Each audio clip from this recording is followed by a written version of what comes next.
네, 오늘 하나님께서 우리에게 주시는 말씀은 예레미야 17장 5절부터 10절까지 말씀입니다. 예레미야 17장 5절부터 10절까지 말씀을 함께 읽겠습니다. 제가 읽겠습니다. 나 주가 말한다. 나 주에게서 마음을 멀리하고 오히려 사람을 의지하며 사람이 힘이 되어 주려니 하고 믿는 자는 저주를 받을 것이다. 그는 황야에서 자라는 가시덤불 같아서 좋은 일이 오는 것을 볼 수 없을 것이다. 그는 소금기가 많아서 사람이 살 수 없는 땅, 메마른 사막에서 살게 될 것이다. 그러나 주님을 믿고 의지하는 사람은 복을 받을 것이다. 그는 물가에 심은 나무와 같아서 뿌리를 개울가로 뻗으니 잎이 언제나 푸르므로 무더위가 닥쳐와도 걱정이 없고 가뭄이 심해도 걱정이 없다. 그 나무는 언제나 열매를 맺는다. 만물보다 더 거짓되고 아주 썩은 것은 사람의 마음이니 누가 그 속을 알 수 있습니까? 각 사람의 마음을 살피고 심장을 감찰하며 각 사람의 행실과 행동에 따라 보상하는 일은 바로 나 주다. 이는 하나님의 말씀입니다. 하나님 감사합니다. 우리 주의 분들 돌아보시면 인사 나누고 말씀에 나누도록 하겠습니다. 우리에게는 부르심이 있습니다. 인사하겠습니다. 계속해서 이 주연절에 소명 관련된 주제들을 이렇게 나누고 관련된 본문들을 읽고 있습니다. 오늘은 주연절 6째 주일로 소명을 받아서 하나님께 열방의 선지자로 세워진 이 예레미야가 유다의 죄악을 고발하는 내용을, 그리고 그걸 통해서 어떻게 살아야 되는지 가르쳐주는 이 오늘 본문으로 함께 말씀을 나누도록 하겠습니다. 오늘 말씀의 제목은 하나님을 의지하는 복입니다.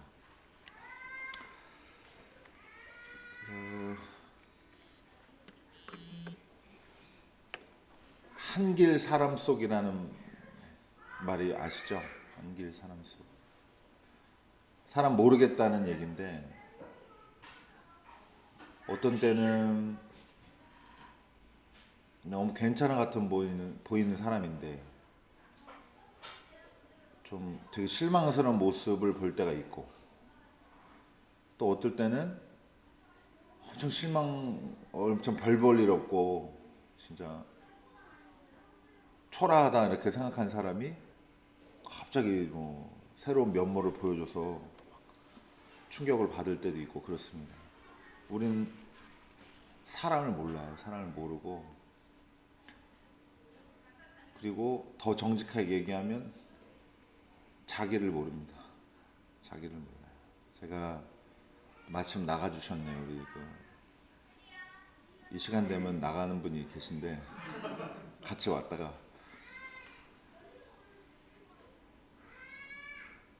그 방과후 아카데미에서 하도 사고 쳐가지고 퇴소 각서 쓰러 갔어요. 저희 그래서 저랑 아내랑 이렇게 뭐 연신 조아리고 이 정도는 아니지만 그 민망하니까 죄송합니다. 뭐 잘지도 못해서 좀 죄송합니다 하고 인사를 이렇게 드리고 있고, 그 친구는 여기 있고 그 녀석은 이제 건너편에는 거기 이제 관리하시는 그 선생님들이 이렇게 두 분 있었는데, 그 전날 사고를 쳤거든요. 그날 거기를 다니지 않는 애를 데려다가 몰래 숨어서 노는데 소파에 구멍을 냈나?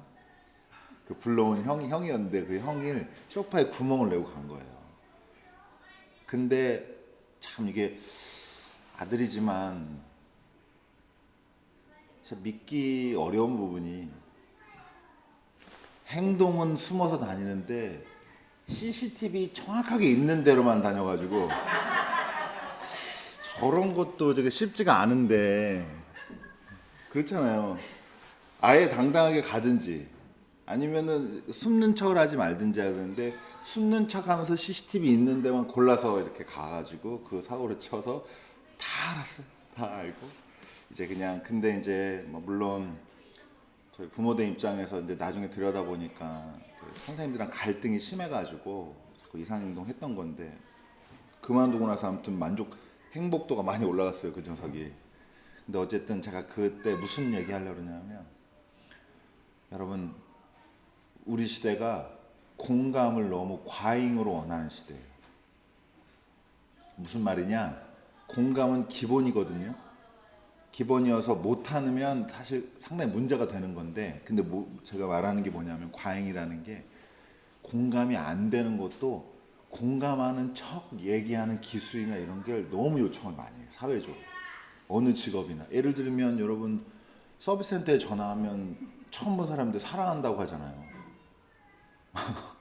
고객님 사랑합니다 이렇게 시작하고, 무슨 얘기하면은 방송에도 그런 거 참 많이 나오지만 그랬구나 뭐 이렇게 자꾸 하라고 하고. 여러분, 제가 여러 가지 근거가 있는데 한 가지 말씀드리면, 제가 하는 일이 이제 사람들 갈등 상황에서 의사소통하고 이런 거 많이 하니까 본인만 모르고 다 티가 나요. 이해가 안 된다는 걸, 공감 못 하고 있다는 걸, 그랬어요 막 이러는데 말은, 근데 속으로 딱 우리가 볼 때는 얘가 전혀 안 되는데 말만 지금 저렇게 하는구나, 이런 생각이 확 든단 말이죠. 그래서 그때 선생님이 그 전날 한 행동에 대해서 그 남자 이호한테 물어보면서, 저희가 있는데 이러는 거예요. 도대체, 그러니까 정확한 워딩은 이거였습니다. 어제 무슨 생각으로 그런 일을, 너가 그런 일을 했을 때 네 마음이 어땠니? 이렇게 물어보는 거예요. 여러분, 이런 비슷한 얘기 많이 듣죠? 공감 잘해주는 다른 사람들이 자주 쓰는 말이에요. 딱 그런데 표정, 억양, 눈빛 이런 게 딱 제가 어떻게 번역해서 들리냐면, 너 대체 무슨 생각으로 그런 짓을 한 거냐? 이렇게 딱 들리는 거예요. 근데 여러분, 그렇게 말하는 사람은 본인은 몰라요. 무슨 메시지가 다른 사람에게 가는지를 본인은 모릅니다. 이게 아주 중요한 문제예요. 그러니까 여러분, 우리 속사람이 교회에서 기독교식으로 얘기하면 속사람이 변화받지 않고서 겉으로 보여주는 형식적인 부분 이런 데 신경 쓴다고 진짜 남도 내가 신경 쓰는 걸 그대로 이해해서 좋은 모습으로 보는 게 아니다라고 하는 거예요. 티가 난다. 근데 인간은 그걸 자기를 기만할 수 있는 게 인간이에요. 내가 이 정도 하잖아. 나 지금 나 화는 안 냈다 최소한 막 이러면서 자기를 설득해서 좋게 얘기한 것 같지만 다른 사람에게 굉장히 상처되는 말, 하고 싶은 마음이 그대로 전달되고 이런단 말이죠. 제가 이제 이런 말씀 왜 드리냐면, 여러분, 사람 마음이라는 게 복잡해 보이고 진짜 어떨 때는 믿는 사람한테 발등 찍히고 당하고 사기당하고 별의별 일, 속임수로 이용당하고 등등 있는데, 야, 그럴 때 내가 진짜 사람 어렵다 하는데, 하나님은 그 사람을 정확하게 꿰뚫어 보신다고 하는 게 오늘 말씀입니다. 우리는 우리 스스로를 속일지 몰라도 다른 사람한테는, 그리고 그걸 좀 볼 수 있는 사람한테는 티가 나는 것처럼, 하나님은 복잡한 우리 마음을, 우리 내면의 전체의 모습을 정확하게 꿰뚫어 보시는 분이다라고 하는 겁니다. 그래서 하나님이 그걸 보시는 분 입장에서 두 가지 선택기를 주는 거예요. 나를 의지하고 살래? 신앙적으로 살래? 아니면 네 근력 믿고 너 실력으로 사람 믿고 그거 의지하고 살래? 그리고 이 길은 여러분 너무 이분법적이긴 해요, 이 말씀이. 근데 어쨌든 대조적으로 보여주는 건데, 하나님을 의지하는 삶의 길은 복된 길이고, 그렇지 못한 길은, 그 삶은 망하는 길이다라고 하는 겁니다. 예레미야가 한 이 말씀이 시편에도 똑같이, 오늘 읽은 본문에 똑같이 있죠. 시냇가의 시민나무. 그리고 나중에 이제 오늘 복음서 본문은 어디냐면 누가복음 6장이에요. 거기에 보면은 이제 평지설교라고 그래서 예수님이 가난한 사람은 복이 있다, 요게 시작하는 그 본문이거든요. 여러 가지 나오잖아요. 근데 그렇게 이쪽 신앙적인 삶과 신앙적이지 못한 삶을 딱 대조해서, 예수님도 그렇고 시편의 저자도, 시인도 그렇게 노래하고, 오늘 예레미야도 이 두 선택지가 있는데, 어떤 게 더 지혜로운 삶인지 선택해야 된다라고 하는 게 오늘 말씀의 이제 결론입니다. 그런데 여러분 그 가운데서 이제 몇 가지 이제 살펴볼 내용들을 함께 얘기를 하겠는데, 여러분 유다의 죄악을 고발하는데 그 죄악에 유다에 고발되는 죄의 명목이 뭐냐, 항목이 뭐냐면, 나 주가 말한다. 나 주에게서 마음을 멀리하고 오히려 사람을 의지하며 사람이 힘이 되어 주려니 하고 믿는 자는 저주를 받을 것이다. 이렇게 얘기하고 있습니다. 그러니까 여러분 제가 오늘 앞에 길게 말씀드리고 본문을 들어간 이유는, 여러분 이거 단순하게 이렇게 막 판단하고 남이 그럴 문제는 아니에요. 우리는 몰라요. 우리 서로 모를 수 있고 자기도 속일 수 있고, 그러나 우리한테 진짜 뭐가 힘이 되는지를 하나님은 우리는 아신다는 거예요. 하나님을 알고 계세요.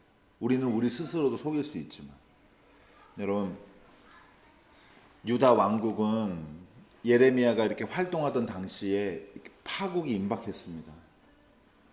계속 이 관련된 말씀 본문 보니까 다시 한번 이제 가볍게만 언급을 하면, 이제 바벨론에 멸망당하고 다 포로로 끌려가서 거기 가서 이방신 섬기고 이방인들한테 굽신거리고 이래야 되는 종살이를 하게 되는 상황이 됐단 말이죠. 여러분 결론적으로 보면은 이 상황을 못 바꿨어요. 이렇게 강한 메시지를 주는데도 그 파국을 멈출 수가 없고 결국에는 그 하나님의 심판, 하나님의 분노를 받아야만 했습니다. 그런데 이 명백한 순간에 예레미야를 통해서 하나님이 이 이스라엘 백성에게 유다의 죄를 고발하는 게 어떤 의미가 있냐면, 내용적으로 어떤 게 있냐면 우상 숭배가 제일 만연했다고 하는 게 첫 번째고요. 그다음에 정치적으로 도덕적으로 타락하고, 그다음에 제가 몇 번 얘기했는데 정치적으로 외교적으로 잘못된 결단했다고 그랬죠. 바벨론한테 결국 망하게 되는 건 무슨 말이냐면, 그 당시에 있던 아수르나 이런 제국보다 바벨론이 훨씬 센 나라가 돼서 거기에다가 항복을 하고, 예레미야가 그렇게 요청을 했거든요. 거기에 항복하고 이걸 파국을 멈춰야 된다 했는데 그 얘기 안 듣고 애굽한테 갔어요. 애굽도 그 당시에는 큰 나라였으니까. 근데 여러분 이렇게 정치적으로 실수하고 잘못된 선택한 게 뭘 죄까지 되냐 그러는데, 그 죄의 내용이 아무튼 이거인 거고요. 하나님 의지하지 않고 사람 의지하는 그런 마음의 중심에서 나온 선택이고, 그리고 요게 뭐랑 연관이 있냐, 이제 우상 숭배랑 연관이 있습니다. 여러분 고대 시대에 어떤 민족과 우리가 우방국이 되고 거기에 의존한다, 이 말은 무슨 말이냐면, 그 민족이 그 제국이 섬기는 신을 내가 관심 있고 거기에 나를 맡기겠다라고 하는 의미랑도 연관이 되는 거예요. 실제로 그래서 유다의 죄악 고발하는 오늘 내용 전에도 계속 그 전에 고발하는 내용이 나오는데, 곳곳마다 그 이방인 산당이 있는 거예요. 그리고 그게 얼마나 됐냐, 부모 세대부터 그게 이어져 와서 이제 문화로 자리 잡아서 아이들도 당연히 그렇게 하는 걸로 그렇게 생각하고 있던 시절이었던 겁니다. 그리고 그런데다가 정치 지도자나 그 외교적인 걸 결정할 수 있는 이런 단위에서는 애굽이랑 이렇게 자꾸 뭔가 엮으려고 하면서 하나님이 원하시지 않는 방향으로 자꾸 우상 숭배하는 방향 쪽으로, 자기 힘 의지하고 인간적인 힘 의지하고 하는 쪽으로 자꾸 기울었던 것입니다. 여러분 어쨌든 결론적으로 우리가 알고 있다시피 망하기 전에 이런 얘기를 막 그렇게 강력하게 쏟아냈음에도 불구하고 멸망되고 포로로 끌려가는 건 막을 수 없었다고 그랬잖아요. 그래서 나중에 이걸 어떤 의미로 이해를 좀 하면 좋겠냐면은, 고난이라는 것도 겪고 나면 기간이 있어요. 한두 끝도 없이 하나님이 우리를 막 그렇게 어렵게 하고 그러지 않았습니다. 그리고 저도 일하는 쪽에서 얘기할 때는 갈등이라는 것들도 에너지가 있어서 언젠가 소멸해요. 하루만 더 싸우면 진짜 큰일 나겠다 싶은데 그러면 멈추게 돼 있다고요, 사람이. 그 에너지가 계속 무한정 막 확대되는 게 아니에요. 근데 여러분 그게 끝난 다음엔 어떻게 살아야 될까 기준을 잡아야 되는데, 우리가 돌아보면서 내가 하나님 멀리하고 그리고 사람 의지하고 나 의지하고 사람이 힘이 되어주겠거니 이렇게 생각하고 살았구나. 그런 것들을 점검해보고 성찰하는 게 필요하다라고 하는 겁니다. 제가 한번 얘기한 적이 있는 것 같은데 저희 때 부흥사 이런 거 진짜 많았잖아요. 교회 자주 오고 막 저도 진짜 경험이 많은데 제가 이상하게 이 얘기가 안 잊혀져요. 이 목사님 뭐라 그랬냐면 와서 강단에 딱 쓰려고 딱 그러면 긴장이 되거나 약간 좀 그럴 때도 있다는 거예요. 마음이 이렇게 불안하고 그러면 그거를 극복하려고 5만 원짜리 돈을 주머니에 딱 이렇게 넣고 들어간대요. 그러면 그거 좀 불안할 때 그걸 만지면 힘이 난다고 막 그런 얘기가 있었어요. 근데 뭐 물론 제가 그분 욕하려고 하는 얘기 전혀 아니고 근데 그 얘기가 그렇게 기억이 어릴 때 들은 얘기거든요. 어릴 때 들은 얘기인데 엄청 기억에 오래 남아요. 물론 그분이 그거를 가지고 제가 뭐 하나님 의지 않고 돈 의지하다 그런 차원은 아니었습니다. 그냥 이렇게 재밌게 하다 보니까. 그리고 사람이 실제적으로 그런 면이 있잖아요. 여러분, 하나님이랑 멀어지는 게 무서워요? 다음 달 월급 끊기는 게 무서워요? 그러니까 이렇게 말하면 어렵다니까. 제가 이번 솔직히 말하면은 이번 설교 준비하는데 진짜 너무 고민도 많이 되고, 여러분 왜 기독교에서 자꾸 죄 얘기를 하느냐 그렇게 볼 수 있는데, 이 뒤에 보면 여러분 이 예레미야가 이제 얘기하는 거거든요. 만물보다 더 거짓되고 아주 썩은 것이 사람의 마음인데 누가 그 속을 알 수 있겠습니까? 그런데 하나님이 그러는 거예요. 나 다 본다. 꿰뚫어 본다. 내가 다 살펴보고 죄인인지 악인인지 선인지 하나님 나 의지하는지 아닌지 내가 안다는 거예요. 하나님. 근데 여러분 이 예레미야가 그 판단하는 이 만물에 대한 이 인간에 대한 인식이 사실 너무 부정적이긴 해요. 제일 부패하고 근데 이런 유다의 죄악을 고발할 때도 사실은 여러분 우리도 다 상식적으로 이제 알아요. 고대 사회에 기원전 막 500년, 600년 전 이럴 때 세상이랑 지금 사회랑 완전 다른 세상이에요. 단순하지 않아요, 그렇게. 그리고 유다의 죄를 고발하고 나라 백성이 전체가 포로로 끌려가고 이러는 상황에서 여러분 솔직히 말하면 더 책임 느껴야 되는 사람 누굽니까? 지도자의 일반 백성이에요. 지도자죠. 무조건 지도자예요. 지금보다 더 그런 사회란 말이죠. 진짜 아무 권한도 없고 요새 제가 그 뒤늦게 그 옥시부이전 보고 있는데 그 사실 실제 조선 시대랑은 많이 차이가 있을 거라고 저희가 그냥 재밌게 보는 건데 그래도 그 드라마에서도 이 몸종들 노비들 진짜 사람 취급 못 받고 그래도 찍소리도 못 하고 막 여기에다가 사람 얼굴에 막 낙인 찍는 장면이 나오거든요. 노비라고 그게 그 소에다 뭐 말에다 하듯이 평생 그렇게 예를 들면 그 정도로 같은 인간인데 하늘 아래 같은 인간인데 막 할 수 있는 그런 시대이고 조선 시대보다 훨씬 전이잖아요. 그런데 그럴 때에 사회의 모든 부조리나 악에 대한 책임을 모든 사람에 전가시키는 게 이거 너무 과한 거예요, 사실은. 그리고 인간에 대한 인식이 너무 여러분 저는 이 말씀 주면서 계속 도전이 많이 됐는데 너무 보편적으로 악하게 봐요. 저는 이런 게 막 제일 썩었다 그러잖아요.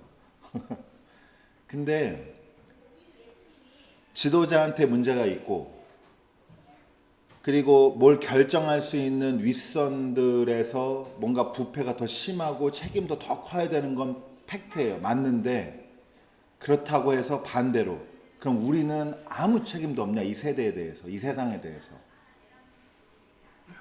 어떻게 생각하세요? 그렇지가 않다는 말이에요.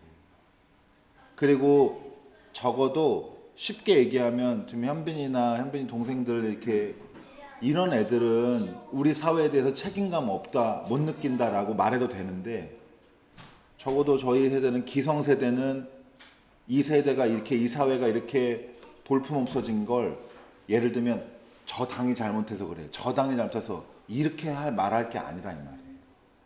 우리도 다 책임이 있고 한 사람 한 사람도 그 책임에서 자유롭지가 않은 상황이다. 유다의 죄악이 고발되지만 그 안에 유다 백성들은 그럼 아무 문제 없냐? 그렇지도 않고, 그리고 한 명 한 명이 그걸 책임감으로 느낄 수 있어야, 그리고 선한 삶이 뭔지를 알고 기준을 정하고 그 삶을 선택할 수 있어야, 그래야 우리한테 희망이 있고 우리가 지금 고난 뒤에도 어떤 삶을 살 건지에 대한 목표도 정확하게 생기고 이렇다라고 하는 겁니다. 그래서 사실 여러분 진짜 저 빈말이 아니고 오늘 설교 저희 교회니까 이렇게 편하게 하지만 저 개인적으로는 일주일 내내 상당히 고민됐어요. 이 결론을 뭐 어떻게, 이 말씀 나누는 것 자체가 되게 저한테도 부담이 많이 되고, 왜냐면 전 잘하냐, 전 늘 말씀드리지만 전 잘 못하거든요. 그러니까 자꾸 저희가 죄책감도 많이 느끼고 이런 말씀 준비할 때 어려움도 많이 느끼는데, 여러분 제가 마지막으로 이제 결론을 좀 내리는데, 여러분 나치 전범이었던 루돌프 아이만이라는 사람이 있어요. 아주 이거 유명한 겁니다. 그래서 그 이야기 1화 정도는 아시면 좋은데, 그 사람이 전쟁 후에 이제 전범으로 잡혀가지고 예루살렘에서 재판을 받아요. 그 재판에 많은 사람들이 관심이 있었습니다. 왜냐하면 이 사람이 어떤 사람이었냐면 유대인 600만 명 죽이는데 결정적인 역할을 한 사람이에요.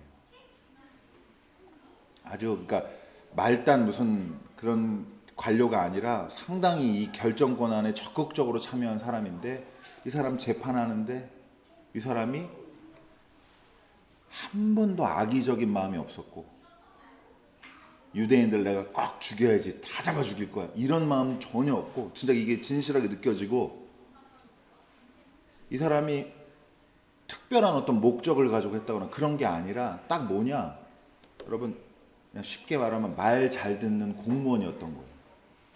시키는 대로 그냥 하고, 그게 보니 결과를 뻔히 알아요. 내가 이렇게 사인하면 그 사람들 아우슈비츠 가서 죽고 노역에 시달리고 사람 같지 않은 그 생활할 거라는 거 뻔히 안단 말이에요. 여러분 그 제가 한번 얼핏 그거 얘기한 것 같은데, 여러분 그 유대인들의 그 아우슈비츠 생활할 때 사람 같지 않은 그 모습 있죠?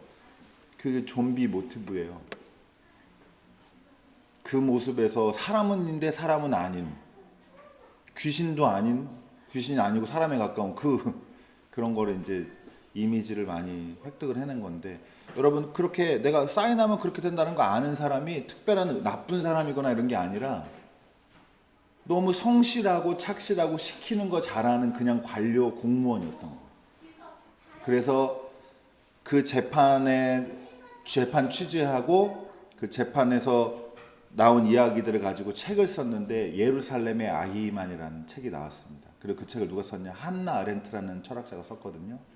그 책에서 무슨 얘기를 하냐, 악의 평범성이라는 얘기를 합니다. 들어보신 적 있으시죠? 악의 평범성.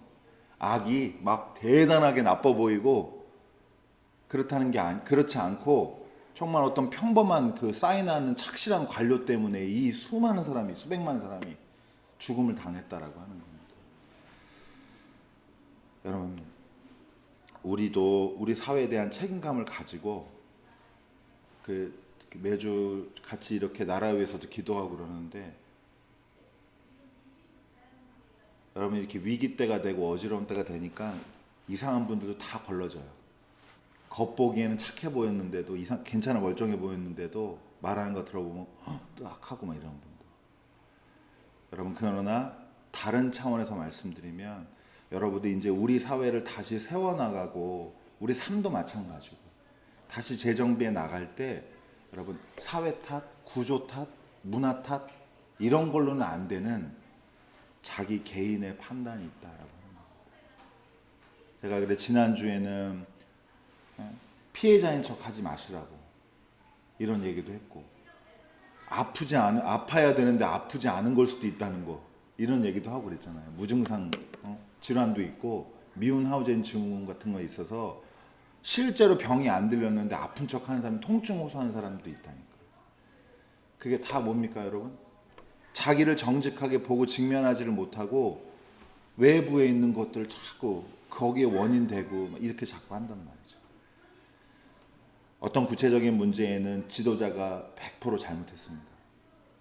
다 그래요. 어느 사회나 마찬가지고. 그런데 여러분 이 사회를 우리가 다시 세워 나갈 때는 우리도 고민해야 되고, 특히 이제 집에 부모님이시니까 여기 계신 분들 대부분 자녀들이랑 같이 살아가면서 우리의 책임도 적지 않다. 그래서 여러분 오늘 어려운 얘기 했는데 마지막에 제가 이렇게 좀 촉촉하게 정리를 해야 되잖아요. 그래도 한 주간 이 말씀 가지고 고민하면서 사셔야 되는데, 여러분 신앙생활이 뭘까요? 신앙적인 삶이 오늘 말씀에 근거하면 시냇가 근처에 심은 나무가 되는 거예요. 근데 그걸 조금 더 제가 좋아하는 표현으로 얘기하면 우리 마음속에 저렇게 샘을 하나 파는 게 신앙이라고 말씀하신 분이 있거든요. 제가 그 얘기 되게 좋아하는데, 여러분 닳지 않고 자기 한계 속에서 막 긁어야 되는 그런 삶이 아니라 하나님이 공급하시는 걸로 넉넉한 그 삶, 하나님 의지하는 데서 오는 그런 신뢰, 그걸로 여러분 한 주 살아가셨으면 좋겠고, 저와 여러분이 진짜 하나님이 인정하시는, 들여다봤더니 너 나 의지하는 거 맞구나 라고 말할 수 있는 그런 복된 삶이 되기를 주님의 이름으로 축원합니다. 기도하겠습니다.